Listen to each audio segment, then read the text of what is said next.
Hey, welcome back everyone. It is now October 20th of 2020, and ever since the very end of the Skywalker saga, a lot of fans around the world have been very intrigued about the future of the Star Wars franchise by Disney, Lucasfilm, Bob Iger, Bob Chapek, you name it, and exactly what it's going to look like in the next couple of years in comparison to what Kathleen Kennedy did with the sequel trilogy and other projects out there. This is Mike Zero. Make sure to subscribe if you're new to the channel for future Star Wars content. Now, one thing about Disney Star Wars is that we do know that it is now heading in a more positive direction under Bob Chapek, given that we have already over 10 years worth of Star Wars projects in the works for Disney Plus alone. That is just TV shows, mind you, completely separate from the actual movies that are set to be released in the next couple of years. So that really does speak volumes. It tells us, the fans, the Star Wars community, that Disney is really trying to do everything in their way possible to really deliver the greatest experience for the Star Wars fandom. Now, with that being said, of course, one thing that's really intriguing to me about Disney Star Wars is how we are now in a scenario where we've got George Lucas, Jon Favreau, and Dave Filoni all working together as a team to really give fans, the proper Star Wars universe they want to see on the big screen and at home on Disney Plus.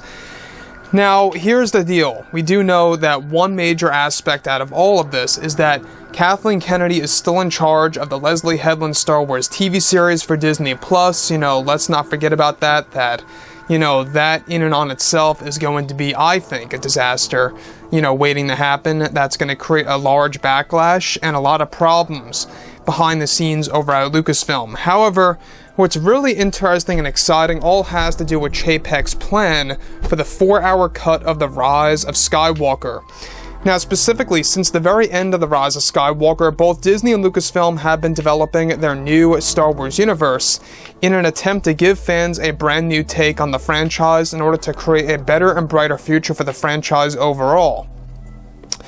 Now, it's explained that Disney CEO Bob Chapek is doing everything in his power in order to create the 4-hour cut of The Rise of Skywalker and to release it on Disney Plus in the next couple of years to the fans that will include tons of deleted scenes.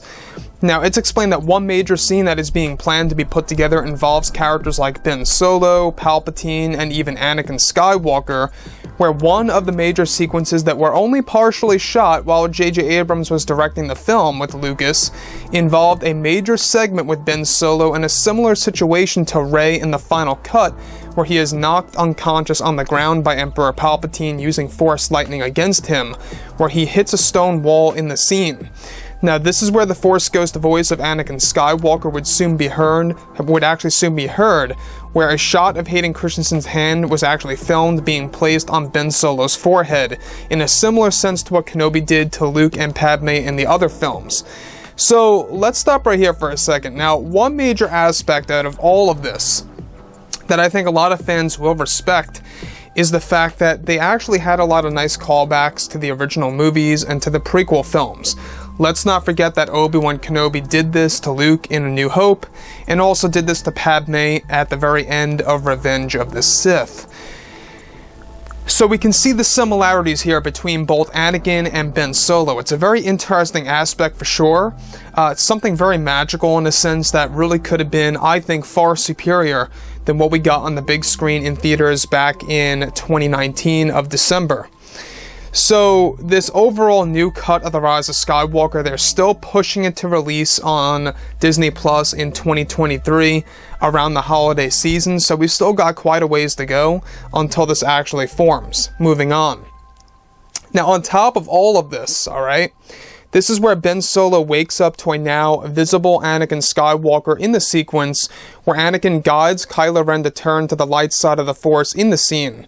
This segment originally took place within the depths of the second Death Star wreckage during a flash fight against Sidious, where he is really on Exegol.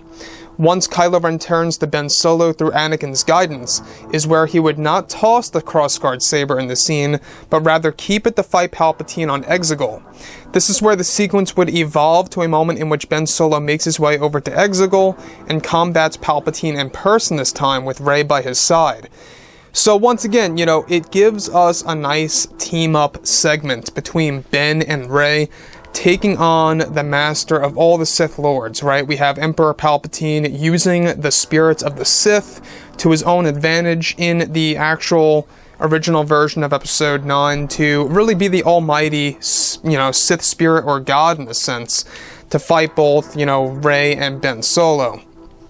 And that's the thing about this particular segment, is that it all took place not just on Exegol, but also within the very depths of the second Death Star. Let's not forget that there were going to be flash fights in Episode 9, originally speaking. There were supposed to be a lot of flash fights in there that were actually going to bring us throughout the ages, bring us back to those favorite worlds, such as like Naboo and Hoth and Tatooine. I mean, that's just to name a few that Disney was going to really just rediscover and bring us back to those moments, bring us back to those iconic worlds that so many fans have adored over the years, right? So, when you think about it like that and what they could have accomplished, it really just goes to tell you that J.J. Abrams, George Lucas, Bob Iger at the time, the Disney CEO, they did have good intentions. They really did want to do something incredible until Kathleen Kennedy came into play more so and deleted pretty much all of those segments that really changed the overall structure of the movie, right? So, moving on past this, alright, Ben Solo would use both the crossguard saber as well as Anakin against Palpatine's, where Palpatine's in this version of the film would use two single-bladed lightsabers colored red against Ben Solo, which serves as a callback to other formats of Star Wars in general.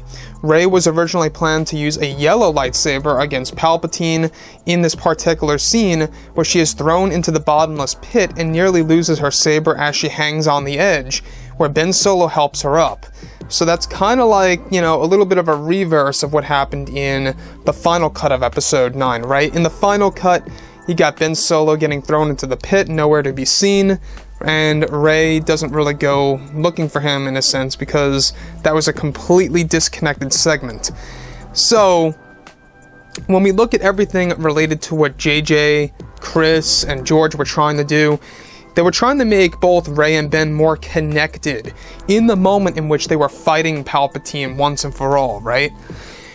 So, beyond this point, alright, this is actually where it all takes place within Exegol once more, where this is where Solo and Rey would fight Palpatine. Solo using the two sabers served as a callback to what Anakin did against Dooku in Episode 2 on Geonosis, where the scene would then progress to a moment in which Ben Solo taps into the dark side of the Force under Palpatine's influence, where he uses a streak of Force lightning against him, where this is where the Force ghosts of Anakin and others appear to tell Ben Solo to be aware of his surroundings and his temptations toward the dark side, and to not let Palpatine win. This was the original meaning of the rise of Skywalker, since the spirits of Anakin, Luke, and Leia would temporarily use their life force from the netherworld of the Force to aid Solo to obliterate Palpatine along with his spirit on Exegol.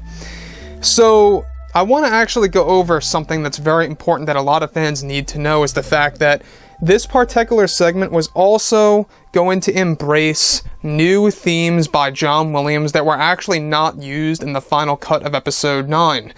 Now, mind you, John Williams did a lot of work on this movie. In fact, a lot of his work was completely deleted because of Kathleen Kennedy, thrown to the wayside, no longer seen, and is now going to be resurrected in this new cut of Episode 9 in the next couple of years.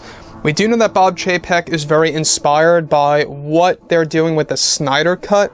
That's going to come on HBO Max next year in 2021, so looking forward to that. But overall, that's exactly what Bob Chapek and his inspiration comes from. He looked at, everything that's happening with the Snyder Cut and wants to apply it to Star Wars. And I think that this is going to become a more common trend now among movie studios. I really do, where you're going to see a lot of these new cuts of films, whether it be from Marvel or DC or Star Wars, whatever it may be. I think that you're going to get a lot more of that on streaming services, to tell you the truth.